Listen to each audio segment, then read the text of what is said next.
Y'all know what it is.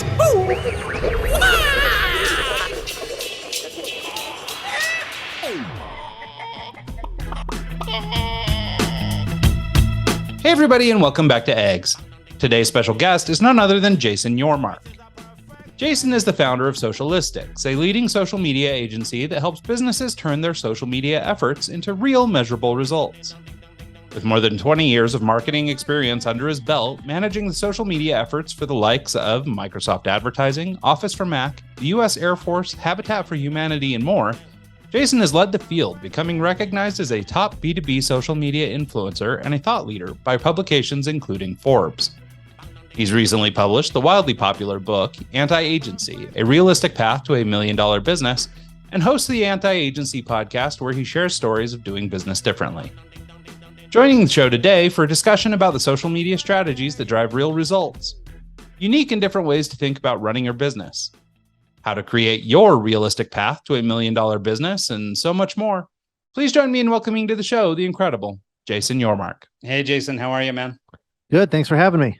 Absolutely. And really grateful for you to make the time to do this. It's a little behind the curtain stuff, but people love this. So we had a scheduling conflict and basically just got back together. And I just want to sort of express, my gratitude for you being willing to be flexible with us, because we're just thrilled to death to have you here. And in learning about you and studying or preparing for this conversation, like I've discovered so many things that we have in common. So I'm actually really looking forward to this chat. Cool. So let's start a little bit just kind of at the beginning. Let's talk a little bit about just sort of who you are, where you come from, and what your early days were like before you were doing what you're doing today.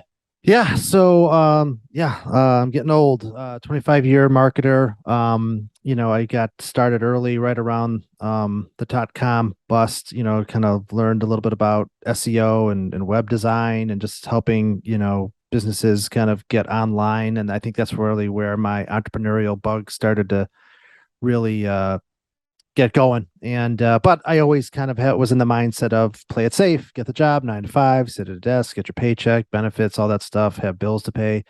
So it never, an entrepreneurship path didn't feel realistic to me.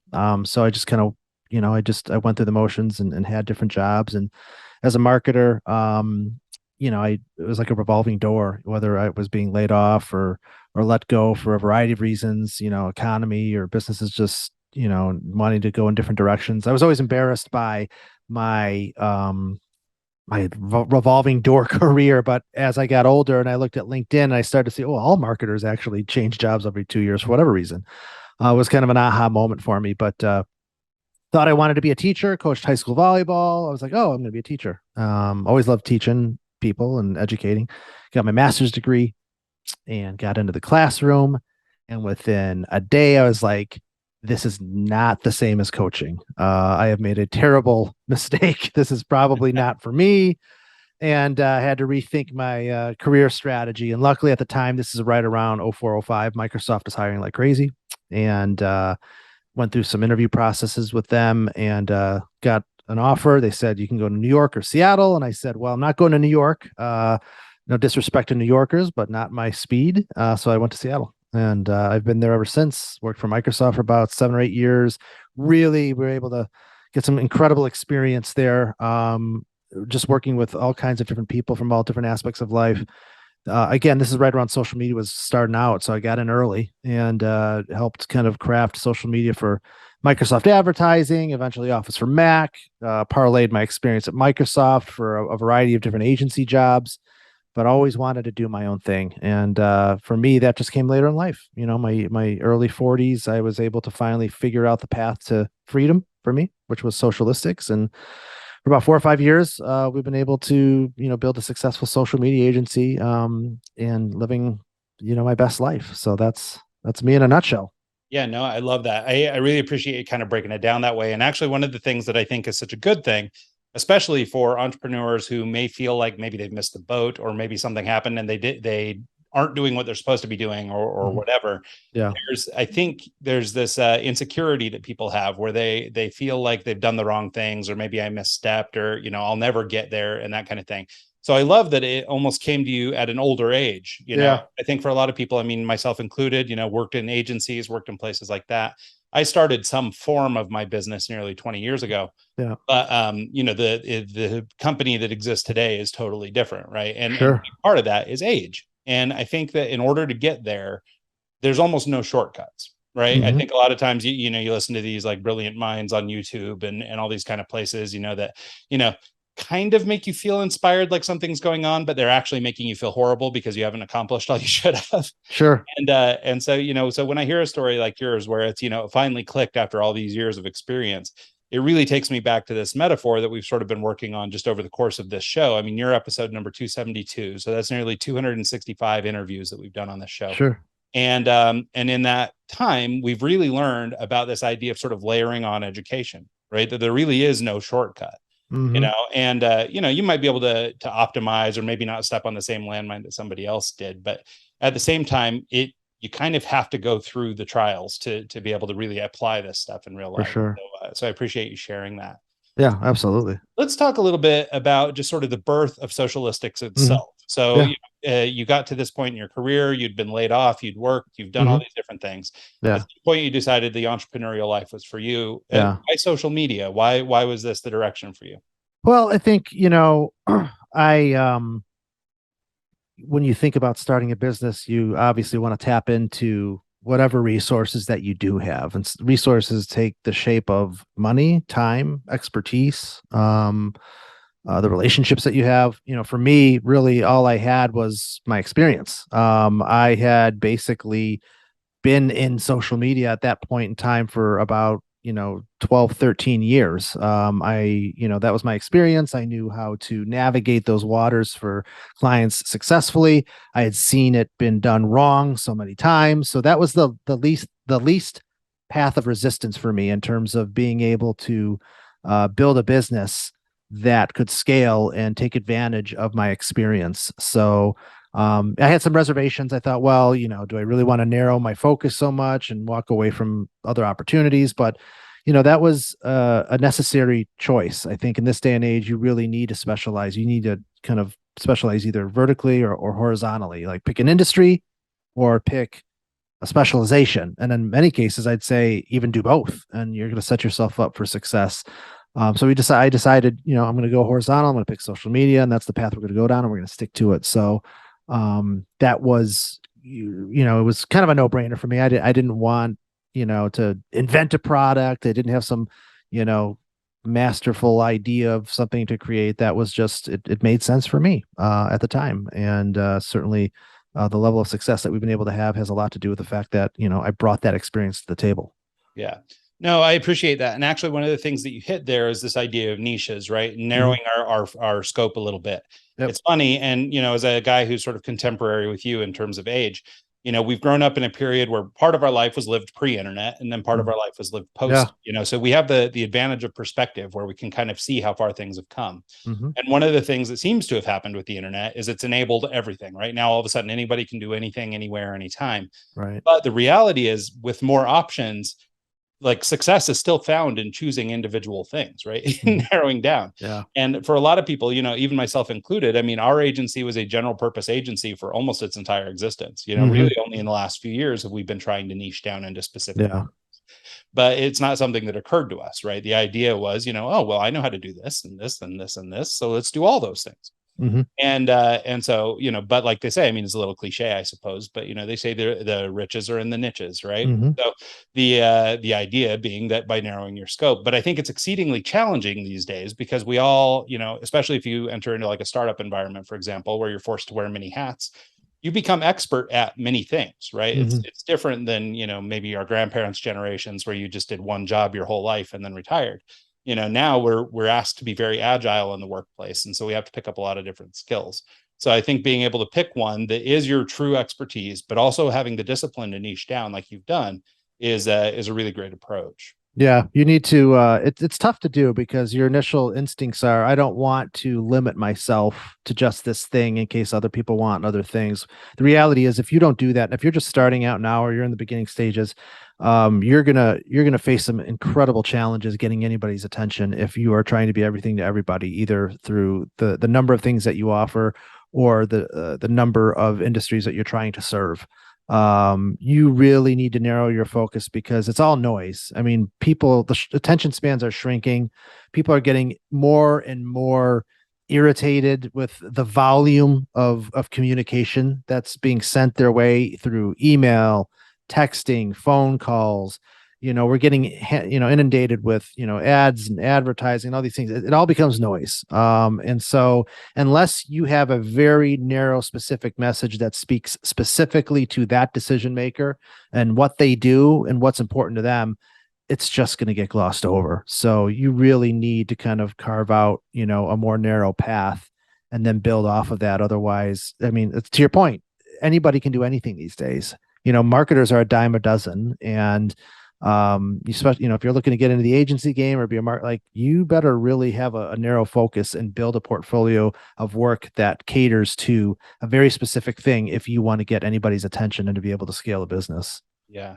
Well, and I always joke that my greatest competition, as a graphic design guy, as a guy in the art trade, my greatest competition is always somebody's cousin. Right. Mm-hmm. Everybody's got Photoshop, and I'm sure you can relate. Yep. It's every right, yeah. teenager can run Twitter. What do I need? Oh, yeah, for sure. So I mean, it's funny how, the simplified version of what we do is this, but really where you actually gain I guess, acclaim, or you become more important or more valuable to your prospective client is in your niche, in the fact that you own this thing and you're expert at this thing. Yeah. Sure. It's not about running a Twitter profile, but rather it's the high level strategy that informs what we run on that Twitter profile. Sure. Yeah. So I also wanted to say too, just in the spirit of niching, because I think you hit it exactly on the head, what people's concern is when it comes to that, which is, I don't want to limit myself. I want to be available. It's kind of the Walmart mentality, right? If I'm the cheapest, everyone will come. Right. And so it's this idea that everyone should be your client, when in reality, they probably shouldn't be. But you mentioned that, people are afraid of that. But I just wanted to mention that I think for a lot of us, and you can probably speak to this too, is that your diversity in work comes in your clients, right? So you're doing social media, but you're doing social media for a range of clients across a number of industries. And as a result, you're getting your diversity that way. You're delivering this piece, you've niched into doing social media strategy, for example. But you're getting your breadth of life experiences by way of getting clients that you enjoy working with, that are doing things that your company believes in or that you're willing to work for. And so I want to maybe dissuade some of the niching fear by saying something like that. Yeah, and also a couple things happen when you niche and you focus in a particular area. If you do it well and you treat your clients well and you deliver results, they're going to ask you, oh, do you do this other thing? Or we have this other need. And you can handle that in one of two ways. Like sometimes we'll stray a little bit from what we do if a client specifically asks us if it's within our wheelhouse. But more importantly, what I do is I build partnerships. I have partnerships with, a web agency or a PR agency or search marketing or SEO. And, if you build that relationship, now I could tap into these people and say, yeah, I've got somebody for you. I trust them. I worked with them. I could plug you right into that. And you're helping them. And then those partnerships then obviously will return the favor. So even though you're not being everything to everybody, if you build trust with your clients, they're going to ask for these other things. And if you've got these partnerships in place, you can kind of plug them into these opportunities. And then you almost extend the opportunities that come your way. If you've got good partnerships, you're sending them leads, they're sending you leads, and it's kind of a win-win. So it can be a little bit uncomfortable up front, but if you want to succeed in 2022 and beyond, you're going to have to kind of really narrow what you do to make any sort of movement. Yeah, no, I think that's right. And I really like your thoughts about sort of collaboration or working with partners. I mean, really the I guess the evidence of being a great vendor, or a great provider for your client, so when your client comes to you and they ask you for something, your willingness to be honest with them and say, hey, that's not our wheelhouse. And B, I've got a resource for you. Those two skills make you a tremendous partner for somebody. And so as a great vendor or a great, provider, those are amazing skills to have. For sure. So I wanted to sort of, I guess, lead off of this, in terms of your life history. Now we understand why you've started your business, why Socialistics does what it does, all that kind of stuff. But I wonder if we can now talk about sort of the early days to where we are today, and maybe put this even in the frame of your book, and talk about this, a $1 million business. How do we go from $0 to $1 million? And so maybe we can talk a little bit about what that path was like for you, and maybe we can extrapolate that for other people. Yeah, I think the biggest thing for me was the breaking point for me and being able to kind of finally get to where I wanted to. And there's a chapter in the book. It's probably my favorite chapter in the book. It's basically, creating a runway, because most of us don't have the resources and the ability to take significant risks. You've got kids, you've got bills, you need that steady paycheck, you need the benefits. So, taking a leap in entrepreneurship can be a lofty leap for most. So oftentimes, it's one of those things that kind of gets set aside and, maybe someday. So, and I had thought through that many times, and I knew if I was ever going to be able to take that leap, I needed to build a runway for myself. I wouldn't be able to just take a leap. So I knew I created a plan for myself. I think in my mind at the time it was like a 2-year plan. I'm like, all right, I'm gonna create a brand, and I'm gonna do some things on the side while I have jobs to kind of build some momentum that I hopefully can then slide into at some point. So I built a brand. I started blogging. I started putting content out. I started trying to create awareness of my brand. It's a slog. It's a marathon. Like, it's competitive. I'm trying to get to the front page of Google for terms that relate to what I do. So I got to constantly put stuff out, taking on a few side hustle projects, and taking them on for less cost. It's like, I'm just starting out. People don't know me. I'm like, hey, normally I would charge this. I'll do it for free for 3 months if you agree to allow me to, have a portfolio piece that speaks and get a review from you. Like, so if you're not reliant on the business financially, you can take some heavy risks in helping build some momentum around. So you kind of put all these things in place. So I did that, and sure enough, within a year, the last job that I had didn't work out. I got let go, and I was just fed up. I'm like, I'm done. The stability that I was always looking for just didn't exist. And I'm like, I'm just going to go for it. And because I had put that time in, because I had built a runway, because I had a couple clients, I wasn't jumping into something like overwhelmingly new. Oh, I got to create a brand and a logo and a website, and I got to do this and that. And it's just like, it could be overwhelming. No, all that stuff was done. This train had already left the station. I jumped right into it. And the number one thing that came out of that, because of that, was it broke down my fear. Fear had really crippled me in the past around entrepreneurship, like fear of failing. Like, how am I going to pay my bills? Like, what if I lose a client? Like, just this fear can just psychologically overpower you. And then the fear was gone mostly. And then my business took off because of it. So the combination of creating that runway, eliminating that fear, not letting it handcuff me, everything took off from there. I just had a different attitude about it, a different energy about it. And it didn't take long before it was bigger than me. A couple months in, I got to hire somebody, then I'm hiring somebody else, and success breeds success. Those foundational pieces really allowed me to kind of build something.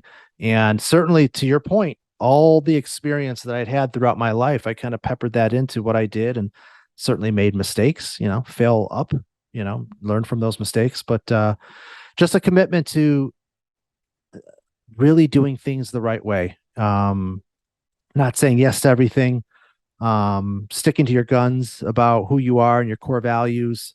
All of these things helped build a scalable business. I didn't grow as fast as maybe a lot of agencies do, but I grew at the right pace to allow me to continue to live my core principles and values, stay true to who we are and what we do, not say yes to everything. And that helped us kind of scale and grow at the right rate, and allowed us to be who we are and not, just take on everything, everywhere, every time. And that's basically been our recipe. I mean, if you look at our growth on a chart, it would probably be, slow and consistent and not like a hockey stick, but I'm okay with that because I've been able to build a lifestyle for myself that, it's freedom. I live my life the way that I want, how I want. I'm sure if I did things differently, we'd probably be bigger and make more money, but you get older in life and time starts to feel just as important as money. And for me, that's good enough. So, and I'm thrilled that I've been able to give that to others as well. Yeah, no, I love that. And actually, one of the things, I mentioned at the top that we have a lot of things in common. And so, Yeah. and so it's actually, like I told you, I'm very excited to have this conversation because there's so many things that you're saying that have worked for you that are the same way that I approached things. And I felt all these years wildly insecure about, felt like I was doing the wrong thing. So I love to hear it from somebody else, especially this idea of sort of, risk aversion and starting out, sort of slow and working on the side hustle. And you know, and actually in my career, I've been saved twice by that, which was I was freelancing at night and things like that, and lost a job, but had my freelance to fall back on. And then later, years later, I went back to work for another agency, same thing, worked a few years and fell back out on my freelance career. To the point where my wife was like, "What are we doing? Like, why do you keep restarting? Just do it." And we've been doing that ever since, right? And so it's fun to hear sort of this trajectory. But there's a couple of things I wanted to unpack. And you know, first of all, I wondered, you mentioned something about not saying yes to everything, and I wanted to ask you about that concept, and just see if in your experience, if maybe it came out of maturity. Like, is that something that you learned being an older person as an entrepreneur?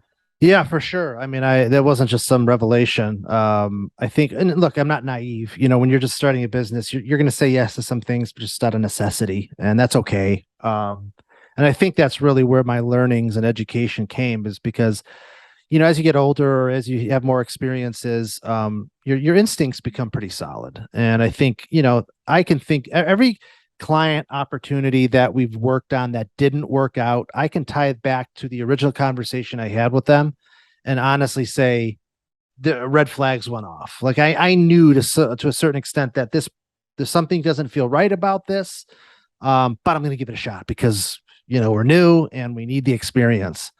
So early on, you know, those red flags existed. I could feel them for whatever reason. You know, the professional chemistry isn't there. I felt like, I don't know if that they're going to treat my team really well. Their product really sucks. It's not, you know, it's nothing special about it. You know, good marketing doesn't fix crappy products. So I'm like, these are the kinds of things, or they had realistic expectations. Like, you know, you're going to make me a millionaire in a month. I'm like, no, like nobody can do that. Or like, you know, they looked at your pricing. And they're like, well, that's a little bit more expensive than we were, like that. Like all these things are red flags. You know, today, if any of those things fire off, I'm like, I'm sorry, this isn't a good fit. Like I'm literally that black and white about it because I know it 99% of the time it's not going to end well. It's not worth it for the 1% that it might. So we've reached a maturity level with the business that I can do that. I can afford to say no. But in those early stages, you know, those flags raised, but I'm like, oh, I got to go for it. They never worked out. And I learned through that, right? Client slips through, treats my team like crap. I'm like, nope, you're fired. I cannot afford to have people treat my team like crap. Not going to have it. Or, you know, 2 months in, they're like, why don't I have 6-figure sales? I'm like, we've been working 2 months with you. And the first month was onboarding. So it's like, nope, this isn't going to work. You clearly don't feel good about this and what you're investing in it. So it's not worth it. It's exhausting to you as a business owner. It's exhausting to your team. So you just learn to eventually get to a place where you hope that you reach a threshold of success that you can comfortably say no. And it's not going to be comfortable. I mean, it's kind of like over time it gets more comfortable, but you kind of have to force yourself to just get to a point where it's pretty black and white. Trust your instincts, you know, put things in place. Like one of the best things that we ever did was the evolution of our contact form on our website, right? So everybody that comes to us that's interested, they don't call. They fill out a form on our website and then we follow up. Over time, I've learned how to evolve the methodology that we've used on our contact form to lessen the amount of spam and unqualified leads. So now we've really gotten into a rhythm where, yeah, I don't get as many leads, but the ones that I get, there's a 90% chance that they're qualified. Whereas before it was like 30, 40. So you start to put things in place from a technology standpoint, from a process standpoint. You start to gain efficiencies. You're not wasting time on opportunities that don't make sense for you, so that by the time that you're actually getting on the call with them, there's a much higher probability that it's a good fit. They've already been vetted, and you're not wasting your time on the phone with them. So we've really gotten into a pretty sweet spot around that and figured out those things. But to your point, it doesn't happen overnight. I don't care how many books you read. I don't care how much you listen to my podcast or anybody's podcast. We can tell you all of these things, but there's a lot of weight that goes into just experiencing these things and learning from what works and what doesn't for yourself, and then iterating off of that. Yeah, no, it's funny because as we talk about just sort of our mutual sort of path into entrepreneurship, which was sort of this slow burn, working for other people, and then ultimately arriving. And then even when we did arrive, you know, I've got to make sure I've got enough money for the family. So I'm going to just take some side work, and then, you know, like sort of this easing into it. But you mentioned before that your growth might be a little bit slow and unlike the hockey stick. But I wondered if you could talk, you know, about, you know, sort of your career began as sort of risk aversion, like this is the simple way to get in. Yeah. However, I think part of finding success is learning to be more tolerant of risks. And I think sort of what you were just describing, which is, in this scenario that we were just discussing, it was being able to say no. Yeah. It wasn't, I'm curious if it was really about money and financial stability as much as it was about, knowing what was a good fit and becoming more willing to take a risk and just say, no, this isn't good. Sort of, I guess, almost put faith in the concept that somebody better is going to come along. And so I wonder if that is, again, maturity, or if this is part of that process, just as you do the work and you spend time in your business, if you can actually evolve to become more, tolerant of risk. Yeah, it's interesting for me. I think one of the faults that I had as a business owner is that I was very much risk aversion, especially financially, because I always wanted to make sure that I had a significant nest egg to fall back on. Because I've been in the agency game long enough to know that there are hills and valleys to this game. I think, like right now, I'm not sure when this will publish, but we're in the middle of a recession. It's impacting us. It's impacting a lot of agencies. It's unavoidable, and I want to make sure that I have the resources to kind of see through those challenging times. And I did that to a fault. I think that it prohibited me from making bigger moves or investing more significantly, and I think that contributed to slower growth. It wasn't until, again, running the business for a certain amount of time and realizing, if, I got to decide who we want to be. Do we want to be, there's, when you look at an agency or a business, I think there's different levels of success. Like you reach certain thresholds. And for me, like I wanted to hit being that $1 million agency. That was always kind of like a threshold that I wanted to hit. And I was just like, I was getting close, 2 steps forward, 3 steps back. This constant back and forth.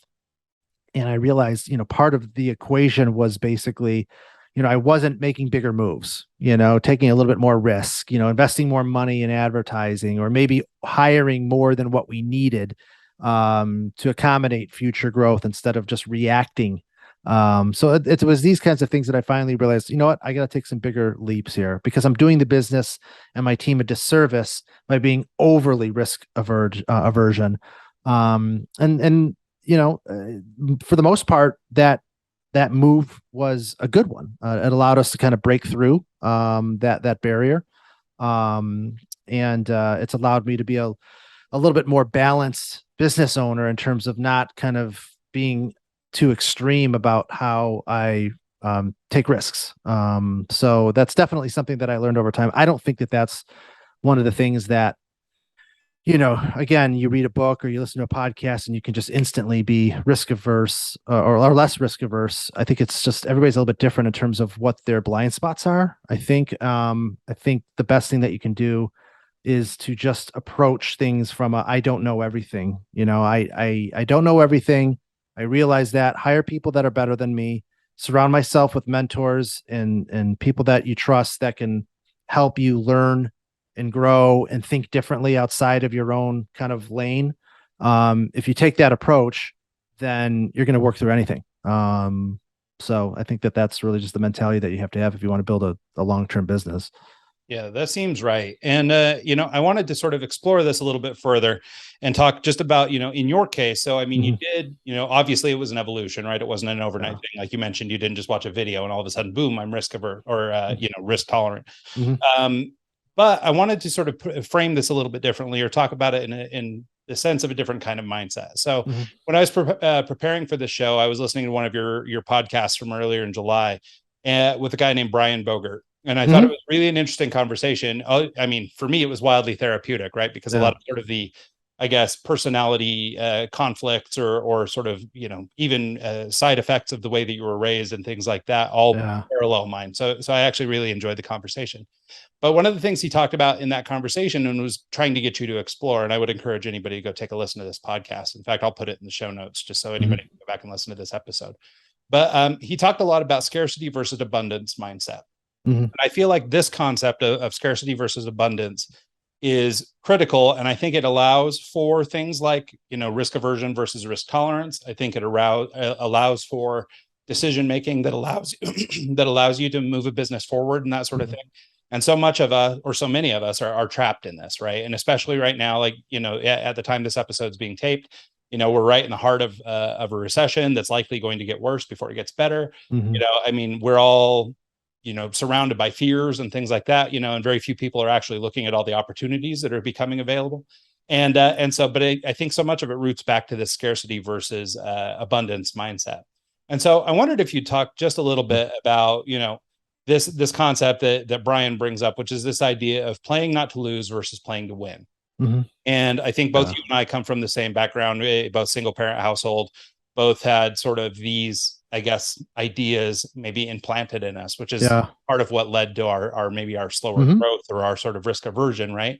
Yeah. And so I wonder if you would sort of talk about overcoming those. And I wondered if there's maybe a catalyst or if there's anything you could point to in your life that was the factor. Like, hey, I realized that if I don't make a choice today, if I Yeah. don't, take this step, then, X is going to happen or whatever. I just wondered if you had a specific marker that you could point to that was like a pivot point for you. Yeah. So yeah, it's all interesting. So I loved that interview. There's therapeutic for myself as well. I think, so to kind of touch on the whole part of what you're kind of saying, it definitely came from, I think my risk aversion came from, I grew up poor, single mom, me, my brother, grew up poor, didn't know it at the time, you only know what you know, but looking back now, I certainly can see how, we did not have a lot.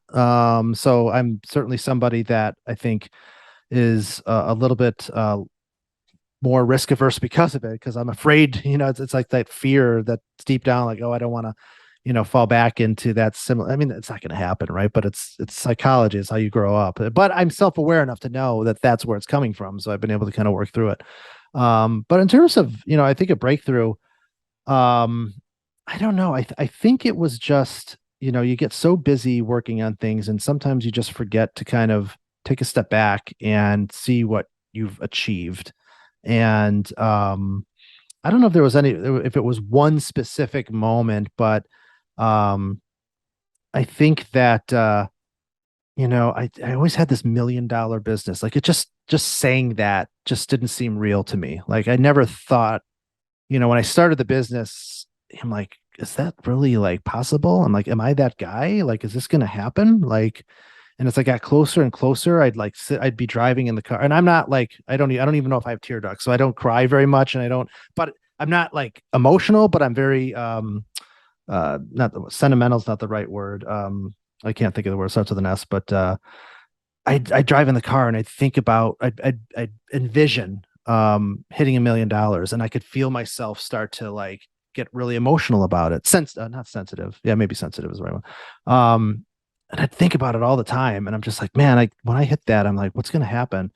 And I can remember the day that I did. I woke up one morning and had an email from a client that said, we're in. They signed the contract, and that was the moment that I hit, $1 million in revenue, and I just like lost it. I just like, it was like this moment of like achievement that I never thought was possible for myself. And a lot of it took me back to my mom, who passed away a long time, like back in 2006, and just wishing she were there and to have seen what I was able to achieve.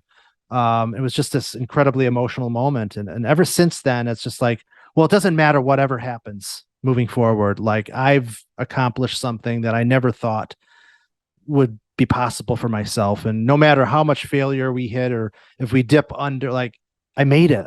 It doesn't matter. And I think that moment of achievement for me, that was my barrier, or that was my mountaintop, I guess. Everything else is just gravy. It's just like, and I think that opened up some, like, I can take some chances. Like, now I just felt like, it just opened me up a little bit in terms of like, let's take some risks, let's try some things, let's go big. And I think that was probably the moment that kind of broke through for me. And I'm sure there's a lot more psychology and depth to that I even am aware of. But and then obviously the book came from that, right? That was the reason for the book. I'm like, well, if I can do this, anybody can do this. And I'm going to write about what I did and how I did it, because I know there are hundreds, if not thousands, if not hundreds of thousands of other people that want to find their freedom. And I want to help them, bridge that gap too. You know, it's funny, and I don't know if it's just for people that are sort of our age or contemporary, to us. I don't know if it'll be the same for a kid born in 2022. Sure. But that number, $1 million, is like hugely symbolic. Yeah. At least, like, to me, it resonates a lot. Like, that was the milestone. Now, if you're born in 2022, maybe it's going to be Yeah. $10. I don't know. Right. It's not the same But anymore. for me, this concept of $1 million was really symbolic, right? And it really means something. That's like the I made it mark. Yeah. And so the way that you've described that is really, I mean, it's beautiful that you felt that way, and that you were able to sort of, I guess, be willing to finally recognize the hard work you'd put in and stuff. Because I think for a lot of entrepreneurs, especially those that are sort of gluttons for punishment and just work themselves to the bone, sometimes you don't stop and smell the flowers, or Yeah. stop and smell the roses. And so, Yep. so I'm glad that you were able to sort of see that. But I also think that the fact that you were able to recognize sort of a, even if only just symbolic, but a shift in your mindset at that point, that sort of gave you permission to now go forward. Yeah. I think especially people who are trying to develop, personal brands or establish expertise in a field or something, it's really hard to get past that sort of imposter syndrome thing. And I think especially for a lot of young people, they really struggle with this. I still struggle with it on occasion. I'm sure a lot of folks do. And, I think one of the things, it's kind of, I mean, it's dumb, but this is one of the things that keeps coming to me as just a theme throughout this conversation, is this idea that it's okay. So, like, to be afraid, it's okay. To take the baby steps into business and not go full hog, like maybe some of these startup founders that are venture backed or something might. Yeah. Like, it's all okay. Whatever your approach is okay. And I think giving yourself permission to understand that whatever you're doing is all right, I think is of value, right? Maybe it's not, maybe, but for me, I keep hearing that in the back of my head as you're talking about these different milestones or overcoming, risk aversion or overcoming fear. This idea is that it's not even so much about like slaying the dragon as it is about being okay with where you are. And so I think that that's a really powerful thought. Yeah, for sure. Speaking of slaying the dragon, tangentially related to all this stuff is fear. And we've talked a couple of times about how fear was holding you back. Yeah. And I wondered, and maybe it's too close of question to what we were just talking about with sort of scarcity versus abundance, but I wonder if you could talk about sort of a time that maybe you were afraid to make a decision and then you were able to push through and do it anyway. So, in my case, maybe it was, earlier this year, actually, for the first time ever, I decided to try and outsource my sales. So I brought on a company. That was really scary for me, right? Yeah. And so I brought on a company. Unfortunately, it was a dismal failure. Yeah. I was able to look at it and go, especially on the advice of every agency owner I say, or I know, that says, no, don't do this. Don't do this. It doesn't work for agencies. I was able to at least look at it, and I grew from it. I was able to say, okay, well, the reason they failed is because I didn't prepare them. They didn't know my business well enough to sell it. Yeah. And so, I was able to take that learning away from it, something I might not have got otherwise. But for me, nonetheless, that was a scary moment to make a big investment. Yeah. It was kind of a rolling of the dice, right? Just, in my case, that relationship didn't work out, but some of the good things that came from it, have been good. Yeah. And so, so I wonder if there's a moment in sort of the growth of your company, or even in just your personal experience, or maybe even as it pertains to writing the book. Yeah. That basically there was something that for you was either physically or emotionally scary, and you were able to dig deep and find the perseverance. Yeah. I love that I have quick answers for you for these. There's one that stands out more than anything. It's transitioning the majority of my team from contractors to employees. I knew that at some point I was going to have to kind of think that way. And a lot of, how the company was built and who I had on my team it wasn't driven so much by my lack of willingness to go down that path as much as it was the people that I had were content with being contractors. They liked that freedom. They liked the tax ramifications of that for themselves. So it wasn't like I was forcing them to stay classified that way. And I was like, well, why should I change anything? It doesn't cost me as much money, a lot less paperwork, a lot less headaches. It's working. Why not? But then I think, after some time, a couple things started to kind of, you start thinking about, well, am I being legal here? Am I treating people like employees? Am I putting myself at risk? And just think more forward thinking, like, yeah, they're fine with it now, but let's think about 6-12 months from now. Like, you want to keep these people. And I think that's one of the most powerful things, especially in a service-based business, is not only hiring incredible people, but keeping those people. Like, I'm naive when it comes to people. My philosophy in my head, I'm keeping you forever. You're never going to work anywhere else. Like that's my goal.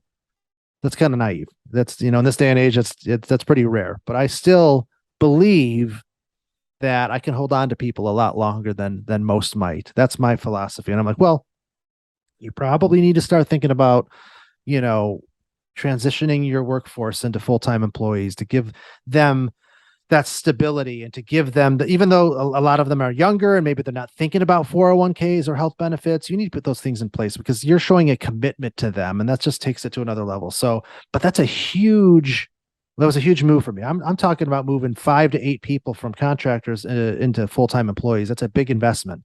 You're adding on easily, anywhere from 20 to 30% of additional expense just to keep the same people, but shift them into FTE status, benefits, health benefits, 401k stuff, layering in bonus stuff, all these different kind of benefits to kind of stand out from the crowd. So it was a huge undertaking. And it cut into profits, that you got this healthy profit margin that you're like, oh, it feels so good. And then it's like, that cuts that down pretty significantly. But it's like in my mind, I'm like, you got to be all right with that. A couple steps back to be able to take 3, more steps forward. So that was a tough one. I struggled with it. I knew it was the right thing to do, but it was like, it's a little bit of that fear, that risk aversion. It's like, well, we're not going to have as much to work with. So I just had to kind of power through that and understand that, this is a natural progression for a business if you want to kind of get into the next stratosphere of success. So that was a tough one. But looking back, certainly the right one. No, I love that. And yeah. I mean, it's kind of that idea, you got to put a ring on it, right? Like if you want to keep pretty much. You got to commit, right? And I mean, basically, if you want great retention, I mean, I'm a lifelong freelancer. Our team is largely contract, I mean, it's exactly what you're describing. And, and we work with a lot of guys that are really happy being lone wolves, right? But the point you're making about, at some point, if you really want to hang on to that lone wolf, like at some point you got to bring it into bring it into the den. Like, you got to be part of that. And part of that, I mean, not only does it, feel better for you, but it's also better for that person, even if they don't know it yet, or even if they don't recognize that. And, I mean, your experience is similar to mine in that, I mean, in the advertising realm, I mean, you take jobs, you get laid off, there's, clients come and go, all that kind of stuff. And so it's very tumultuous. So I think for a lot of people, myself included, freelance made a lot of sense for me. Right. Because like I could then control whether things are going up or down. Right. I'm not at the whim of some agency. No. But, oh, go ahead. No, I was gonna say there's a place for both too. I want to be clear. Like you shouldn't necessarily make everybody an employee or everybody a contractor. I think it's basically a mix of both. And look, some people don't want to be employees. I'm not going to force their hand. I'm like, fine, that's okay. You don't have to be that if you don't want to be. But where it becomes really critical is like key, like depending on where you're at as an agency, like now I have like a director of operations. Like I'm not in the business at all. Like I'm outside of it quite a bit. To your point, another fearful thing, I did hire a salesperson myself, which was kind of a scary thing. But I've got a salesperson, I've got a director of operations, I've got another senior level role. Like they're running the business. Like I've been able to pull myself away to do things like this, to write the book, to promote the book, do bigger things, and helping others kind of, start their businesses. And a lot, it just depends what's important to you as a business owner. Do you want to be in the business? Do you want to work on that stuff? Do you just want to be a certain level of size? Well, then you may not have to, surround yourself with a lot of employees. Or are you the type of person that's like, I want to build this business up and I want to pull myself out of it and I want to work 10 hours a week and just kind of be the face of it or just kind of like help, strategically. Well, you're going to need to bring in a director of operations or key strategic roles that can run that business for you that you can trust. They're going to have to be employees. So, there's a time and a place for how you navigate that, depending on what's important to you and how big you want to be and what that growth looks like for you in terms of your business. Yeah, I think that's right. And it's a really good point and actually, kind of a fruitful topic maybe to explore a little deeper, which is, I think for a lot of entrepreneurs that get caught in this trap, right? The idea when they start their business is not to build, well, I mean, for many of us, we make a job, not a career, right? Or not a business. And you always hear the phrase, this idea that you should be working on your business, not in it. But sometimes, if you're the, tactician, if you're the one that does the thing that you're selling, it is really hard to remove yourself. And so I wondered, if you talk a little bit about just that experience, but maybe frame it in the through the lens of hire number one, when you Mhm. made that decision that it was time to make this move and we need to make somebody a full-time employee, whether this was somebody that was already contract for you that you decided to keep, or maybe a new person altogether. I Yeah. wonder if you talk about just sort of, I guess, your vetting process a little bit and Yeah. how you made the decision to ultimately hire this person, and maybe any pitfalls that you were able to step over by working through it in a certain way. Yeah, so I learned a ton at Microsoft about hiring. I went through their whole training. That was a huge component to me being able to be in a position to do that well. So I feel fortunate for that. So I think we do a pretty good job of that. You got to hire rock star people, never settle. I think that ultimately hire for the traits that are untrainable. Good communicator, good heart, treats people well, has an entrepreneurial spirit, like all of these kind of like innate things that you either are or aren't. I really focus on. And for me, I was very fortunate. I mean, one of my very first hires, Joanna, who's my current director of operations, she came in as a contractor working like 10 hours a week on paid social stuff. And she just over time, we connected and she was just incredible. And so I gave her more and more responsibilities and flash forward a couple of years later and now she's running the business. She's well on her way to being a CEO of this business, and she runs it and I trust her 100%. And a lot of that is just the relationship we've been able to foster and what's important to her, and the things that she wanted to do in her life. And really just I just we live a life of freedom. It's not about how many hours you work or where you work. If you trust people, if you give them room to live and live their best lives, they're going to do incredible work and they're going to stick around and they're going to be loyal and they're going to work hard and they're going to care. So I was very lucky to just come across her early on and watch her grow and, become kind of slide into the role that she has right now. So Well, there's I definitely wanted to some, ask you about like Joanna specifically in her yeah, case, right? I mean, yeah, obviously you developed a relationship over some time, this yeah, was some random applicant, for example. yeah, But how much of, where she is today yeah. was, I guess, sort of born from her, right? So this was her characteristics and her drive and her Hmm. interests and her all those things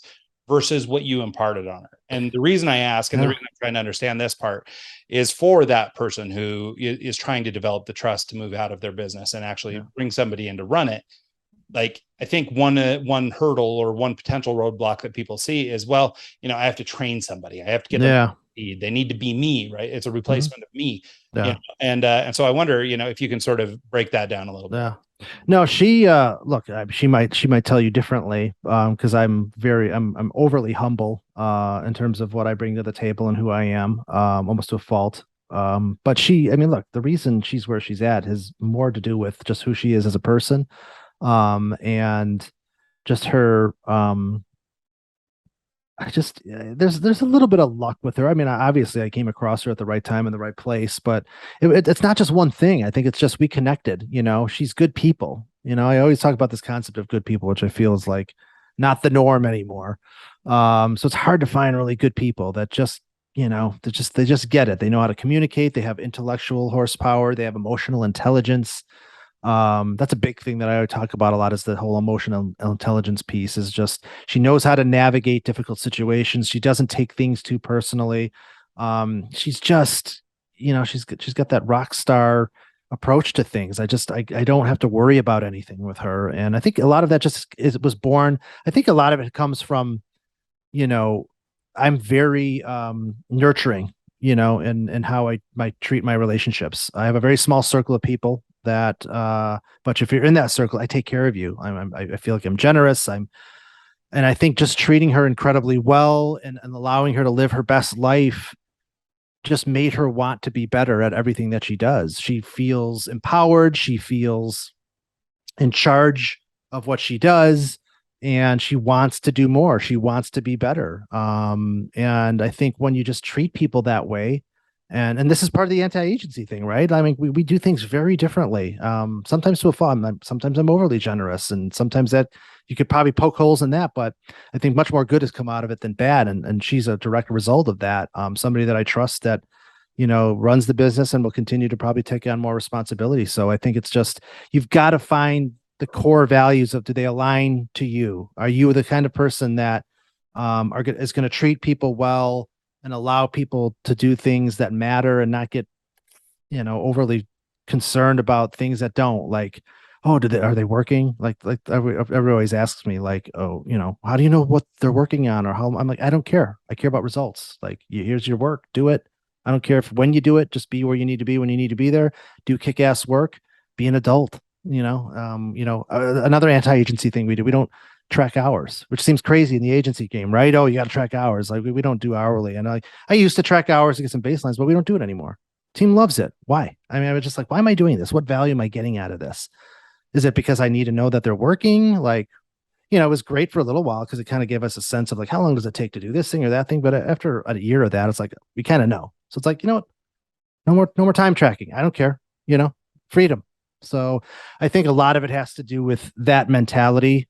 You treat people incredibly well and you give them freedom. Everything else comes from that. Yeah.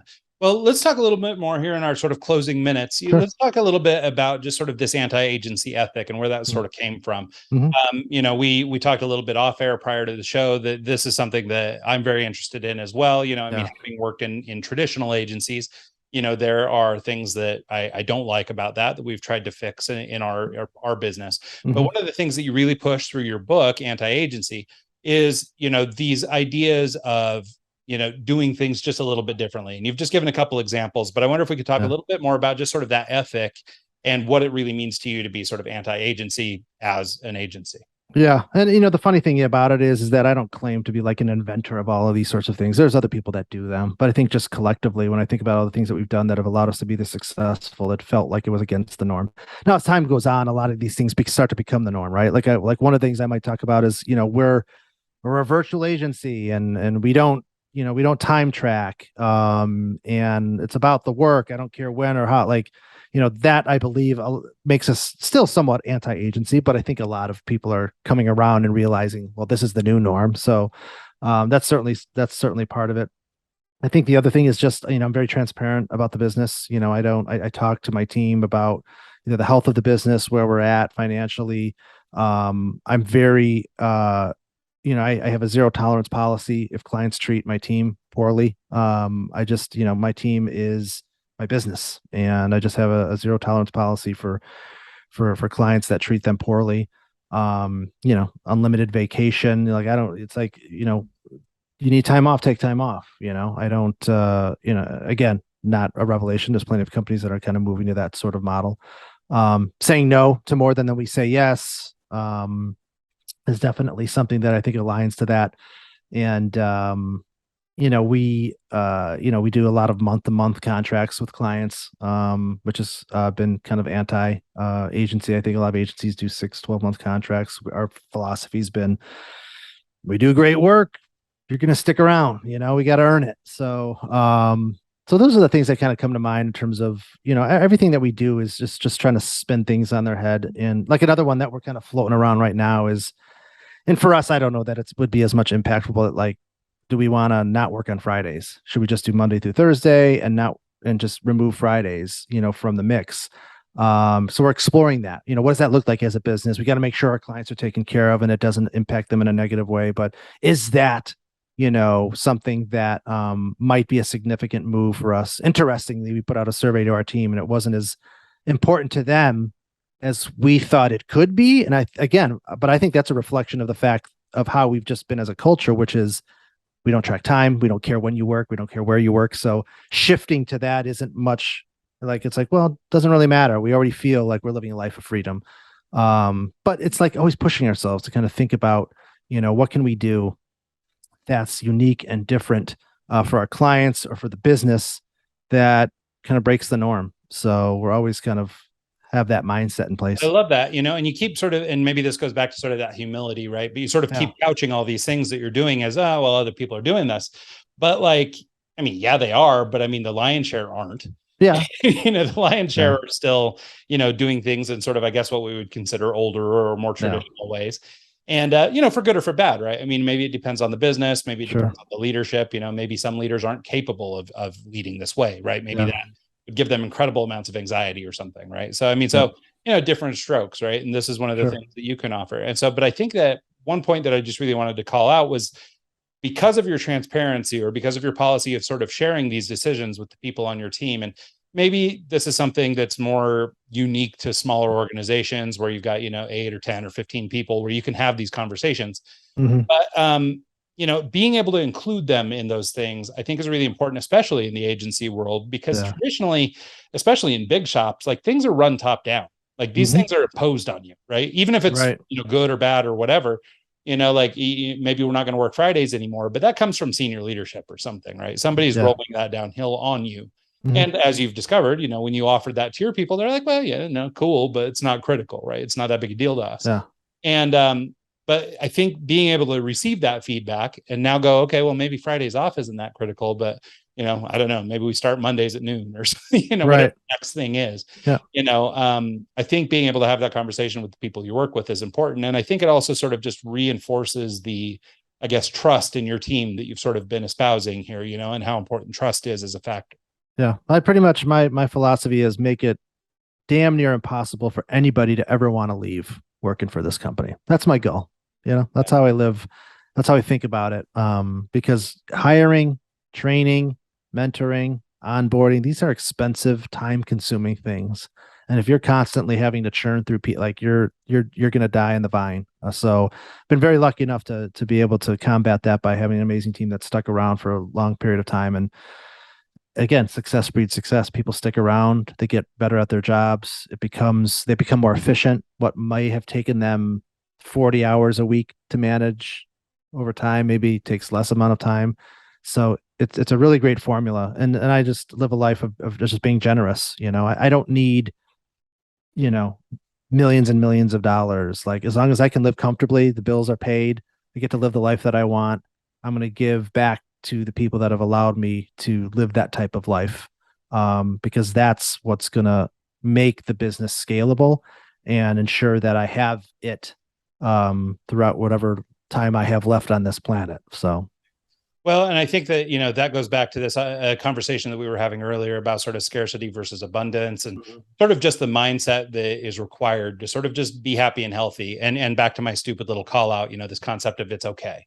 Right. Like, I mean, I don't need to be a billionaire. I don't need any of this stuff. What I really need is just to be free to do what I want to do and move around and do. And that's what I need. That's what you're trying to buy with money anyway. Right. I mean, when people are trying to become or whatever, I mean, most people, I think, are trying to either buy stuff or buy freedom. Yeah. And so, if you're not a stuff buyer, then you might find that you can get to freedom a lot cheaper than you think. I think people realize pretty quickly, like certainly, it's nice to buy a cool car or this or that, but that gets old pretty quick. There's nothing more empowering and feeling incredible than controlling your life. I don't have to sit in traffic for 2 hours. I don't have to be tied to a desk from 9 to 5. I'm not sitting in all these unnecessary meetings. Like you can wake up one day and say, you know what? I'll take the day off and I'm going to go fish or I'm going to go do this or I'm going to do that. And you can do it. And that's, to me, that's how everybody should, not everybody. There's certain people that are fine with predictability and stability and want that kind of routine. I think a lot of people would prefer to be able to wake up every day and decide how they want to live their life. And look, you have to work hard, depending on where you're at in your life. Like could I do that, in the first year or two of the business? No. Could I do it now? Yeah, I've got an amazing team. It's been a couple of years in. I put things in place. I could take a day off if I wanted to. Now, I don't take a day off up here in my head. I mean, I'm always thinking about the business, right? But physically, like, hey, if I want to go, to Cabo San Lucas for a week, all right, here we go. Like that's such an incredible to be in that position to be able to do that. And that's not lost on me. Like I touched on earlier, I grew up poor. I appreciate what I have. I give back.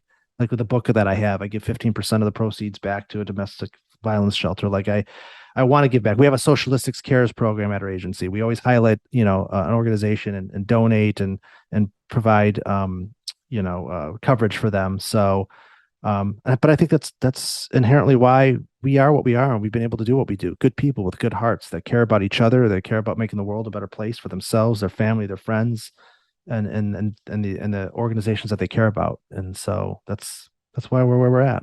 Yeah, I love that. Well, and I couldn't probably say it any better. So let's just leave it like that. Yeah. Here in the last minute or so, do you want to share, how people can track you down if they want to engage with you socially? I know you do some speaking and podcasting. or, how people can engage with the organization, or just, anything you want to share. Yeah, for sure. Like if anybody's heard anything that I'm always happy to jump on a call, help people. I don't, you want 10, 15 minutes of my time to help you navigate something. Just, you can find me at, jasonyormark.com. Personally, you can find me at socialistics.com. Like I said, I've got my book, Anti-Agency. You can get it at antiagencybook.com.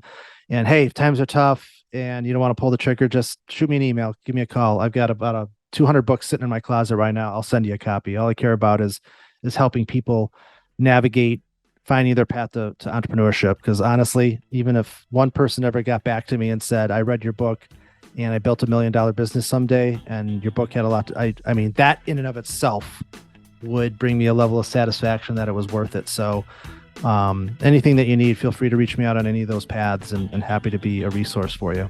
Excellent. Well, thanks so much, Jason. I really appreciate you taking the time to do this. Yeah. We were ships in the night a week ago, and I couldn't be more happy that we were able to coordinate this and make it happen again, because, for me anyway, this conversation was really important. And just knowing what I do about you through having listened to your podcast and things, I'm really grateful to have had this time to visit. So absolutely. Thanks so much.